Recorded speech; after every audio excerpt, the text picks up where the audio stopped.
Proddatur MLA Rachamallu Sivaprasad Reddy TDP నేతలపై సంచలన వ్యాఖ్యలు చేశారు.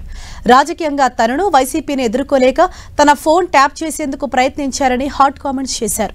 ఇందుకోసం ఆస్ట్రేలియాకు చెందిన ఓ కంపెనీతో 50 లక్షల రూపాయల డీల్ కూడా కుదుర్చుకున్నారని ఆరోపించారు. రాజకీయంగా భౌతికంగా తనను అంతం చేసేందుకు కుట్రలు జరుగుతున్నాయంటూ తీవ్ర ఆరోపణలు చేశారు. తన ఫోన్ ట్యాపింగ్ పై కడప జిల్లా ఎస్పీకి ఫిర్యాదు చేసినట్లు తెలిపారు.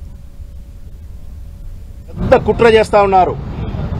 ఈ కుట్ర యొక్క ఆంతర్యము భౌతికంగా తుదముట్టించాలనే, రాజకీయంగా తుదముట్టించాలనే, సామాజికంగా మా గౌరవాన్ని భగ్నపరచాలనే, లేకపోతే మా వ్యక్తిగతమైన జీవితాన్ని తెలుసుకొని ఏమి చేద్దామని.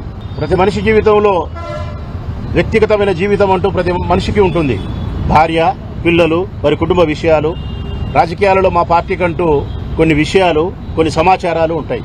ఒకరి యొక్క వ్యక్తిగతమైన జీవితంలోకి తొంగి చూడడమే అత్యంత నీచమైనటువంటి చర్య. చిట్ట చివరికి ఎన్నికల్లో ఎదుర్కోలేక ఒక ఎమ్మెల్యే యొక్క ఫోన్ను హ్యాక్ చేసి ప్రయోజనాన్ని పొందాలని చేసే ప్రయత్నం వెనక ఎంత పెద్ద కుట్ర దాగిందో అర్థం చేసుకోండి ప్రజలారా.